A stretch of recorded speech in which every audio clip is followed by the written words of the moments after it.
People choose to live in the Adirondacks for many reasons. They were born and raised here. They fell in love with the mountains and lifestyle. Or they came here for work and decided to stay. North Country at Work's latest profile is on a Midwesterner whose career in the performing arts brought him to Schroon Lake. We hear from the company manager of the Seagle Festival on today's Story of the Day. Support for Story of the Day comes from Clarkson University, offering over 95 programs of study with campuses in the Hudson Valley, Central, and Northern New York. More at clarkson.edu. Hi, I'm Kara Chapman. It's Friday, September 5th. Up first, we head to the starting line of the Adirondack Canoe Classic, known as the 90-miler. The three-day paddling race kicked off this morning as waves of people in all sorts of vessels took off from Old Forge Beach. It ends Sunday on Lake Flower in Saranac Lake. The weather for the 90-miler can range from cold, rainy, and windy to hot and sunny. This year, the dry summer has led to extremely low water levels. NCPR News Director David Sommerstein is competing in the race. He called into Northern Light this morning to talk about how the water levels are changing things for paddlers this year.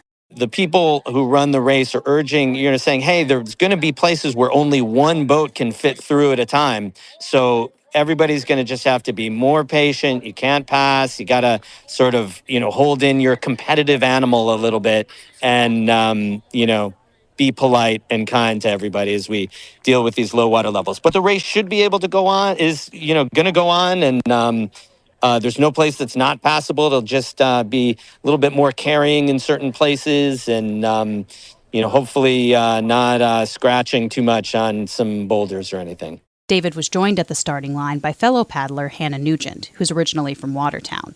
She spoke with Northern Light co-hosts Monica Sandreski and Catherine Wheeler. Is this your first 90-miler? Have you done it before? It's not my first. This will be my 11th year, actually. Whoa, a professional. Yeah, somewhat, I guess. Yeah. Who do you paddle with? I paddle with some very old friends. It's such a joy and privilege to paddle with folks that I've known for a long time. So, we know each other well. We paddle really well together. A lot of humor in the boat, a lot of jokes, a lot of stories. So yeah, it's always a really good time. I travel up from New Orleans every year now to do it. Oh, so, wow. What a journey. What is your favorite part of the race over these 3 days? Like you said, you got a lot of jokes along the way, but what do you love about this weekend? I love, so many things. It's hard. I mean, the beauty is a huge part of it for me, but I think it's a lot about the relationships, seeing the same people every year, again, telling each other stories, just kind of like the battle wounds of the race every year and the celebrations of, good moments. So the relationships are a huge part of it, but also being in the Adirondacks, it's a really special place for me. It's a gorgeous place. Definitely. What kind of boat do you use? This year, I'm in a 3-person boat. It's a Winona, Minnesota 3, it's called. So it fits 3 people. In the past, I've done it in a 4-person boat, in a 2-person boat. So there's a lot of variety out here, a lot of options. And what would you say to those of us who have never done the 90-miler and maybe feel a little daunted that it's a 90-mile race? And Sure. Sure. There's so many people here who are amazing teachers and really open, who will give you tips along the way. I would say, it takes some commitment, some rigor, but it's not impossible. I mean, the first year I did it, I was hooked, but I had a good team, a very encouraging team, and so many people here are just, will offer that and teach you along the way. So yes, it's daunting. Yes, it's hard, but totally possible to do for the first timers. Do your arms get tired? They definitely do. Yeah, I would say, sometimes I'll take some ibuprofen even before starting, ibuprofen, Tiger Balm. There's someone who gives massages on Friday night at one of the campgrounds. So, there's ways that we mitigate the pain, but I won't say it doesn't hurt. La-ti-da. If I had known that you're... Yeah, sign us up for next year. Monica and I will be there. Been wasting my time. Come by. Yeah. Yeah. That was Hannah Nugent, a paddler in the 90-miler canoe race. She spoke with Monica Sandreski and Catherine Wheeler.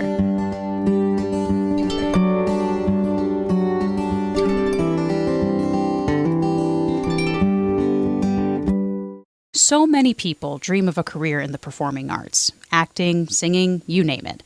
But working behind the scenes to make productions come to life, that's its own kind of magic. Anna Williams-Bergen brings us this North Country at Work story of someone who found his niche running things backstage in Scroon Lake. Sometimes you just know where you're meant to be. Josh Cook is from Ohio, but he got that feeling when he first came to the Adirondacks in 2016. I went on my first hike up Rooster Combe and came down and had pie at Noonmark Diner. And after that point, I knew that I was in. I knew that the Adirondacks had a piece of my heart, and I was kind of going to find a way back here at some point. Cook came to the Adirondacks to train at the Seagle Festival in Scroon Lake. He was in college for voice, and the festival mentors opera singers. Cook describes it as the place you come to learn if a professional career in the arts is right for you. It turns out it was right for him, but not as a singer. After his summer in the Adirondacks, Cook continued his life in Ohio, going on to work as an arts administrator and get his master's. Then he saw a job posting for company manager of the Seagle Festival. It's the first full-time hire here in 30 years, and I knew I had to jump for it. So now a year later, I've been in my role here at Seagle Festival and back in the Adirondacks and just having the time of my life. Cook dove into life here feet first. He's on the board of other nonprofits, plays piano at a local church. But in his early 30s, Cook is also one of the few young people in this tiny Adirondack town. So outside of the bustling summer tourism season, he says he makes a monthly drive to Middlebury, Vermont.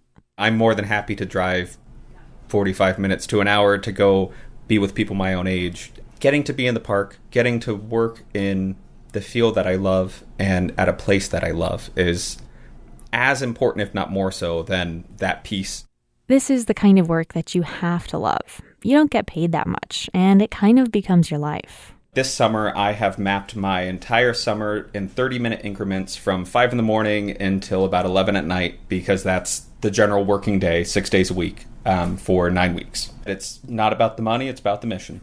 That mission encompasses a lot of different things: sharing arts with the community, educating singers, exposing kids to opera. A lot of what I've done this past year has been working with our volunteer program, working with our education program, and working a little bit of marketing, a little bit of development, a little bit of artistic planning, all these sorts of things. A big part of his job is mentoring the opera singers who train at the festival, the same way he received guidance when he studied here. Seagle Festival is the last step many singers take between their academic studies and performance careers. And Cook helps prep them with life skills as much as vocal ones. So how do you negotiate a contract, manage a budget as an independent contractor? It's been so exciting to get to work with 32 of the best young singers in the country and say, hey, what don't you know yet? How can we help you? Cook also gets to help put together some of their shows. He describes the process as both an art and a matter of knowing what and who you're working with. So you've got sopranos and altos, tenors, basses, and from there you start to go, well, this one has a slightly louder voice or a darker voice or a brighter voice. We call it colors. But from those colors we go, oh, they'd be really great at this. It's almost like creating a mosaic, and a lot of the time you know that you have the pieces and you know that cut and color of the shape, but you're not quite sure what the image is going to be yet. On his journey from opera singer to arts administrator, Cook says he's developed a different kind of appreciation for this work. Beyond just the beauty of the art form, he's come to see the unique bond that it can build between people from all walks of life. Now that I get to mentor and teach and share these stories with a wider audience, it's really about that connection. And I've just fallen in love with what that means and how I'm able to help provide that for so many. So while arts administration might not sound as romantic as a career on center stage, Cook says he's fallen in love with helping others grow and sharing the power of music. For North Country Public Radio's North Country at Work project, I'm Anna Williams-Bergen in Scroon Lake. This story is part of North Country at Work's Next Generation project, which highlights stories from the region's young workers. If you have a story in mind, we want to hear it. Just text the word NEXT to 315-978-6277. You can also email us at work@ncpr.org. We have more news all the time on our website, ncpr.org. Music today by Eddie Lawrence of Saranac Lake and Dennis Gallagher of Keene. I'm Kara Chapman, North Country Public Radio.